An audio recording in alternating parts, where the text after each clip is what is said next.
যে সকল ভাইয়েরা আমাদেরকে ফোন দিয়ে বলেন যে ভাই আপনি আসলেই কোন মেডিসিন ব্যবহার করেন, তাদের উদ্দেশ্যেই এই ভিডিওটি পরিবেশন করান। যারা আমাকে এই কথা বলে থাকেন তাদেরকে আমি বলছি, আমি যে মেডিসিনগুলো ব্যবহার করে আগে রেজাল্ট পাই তারপরে ওই মেডিসিনের ভিডিও পরিবেশন করি।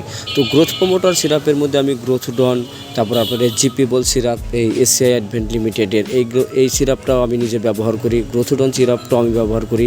তারপর আপনার মাল্টিভিটামিন, যেটা ডাকসন কোম্পানি ইনপুট করে থাকে। আসলে মেডিসিনটা হচ্ছে ইন্ডিয়ান, আমাদের দেশে ডাকসন কোম্পানি ইনপুট করে থাকে। তো আমি প্রতিনিয়তই এই সকল গ্রোথ প্রমোটার সিরাপগুলা গরু মোটা তাজার জন্য ব্যবহার করি। কেন নয়, এটা হালাল এবং স্বাস্থ্যসম্মত। আর আমি পাশাপাশি যে ফ্যাটগুলো ব্যবহার করে থাকি তার মধ্যে একটা আছে এসিআই ফ্যাট, রুমেন বাইপাস, যেটা এসি ফ্যাট বলা হয়। তারপরে আপনার কেমো ফ্যাট ব্যবহার করি, তারপরে আপনার ফ্যাটসন ফ্যাট ব্যবহার করি, তারপরে গ্রোথডন ফ্যাটও আমি ব্যবহার করি। তো অনেকেই এটা কনফিউজের মধ্যে আছেন। তো ভাই আমি যেটা ব্যবহার করি সেটার ভিডিও পরিবেশন করি। তো যদি কেউ আমাদের কাছে থেকে পরামর্শ কিংবা কোনো মেডিসিন নিতে চান, স্ক্রিনে দেখানো নাম্বারে অবশ্যই যোগাযোগ করবেন। ধন্যবাদ।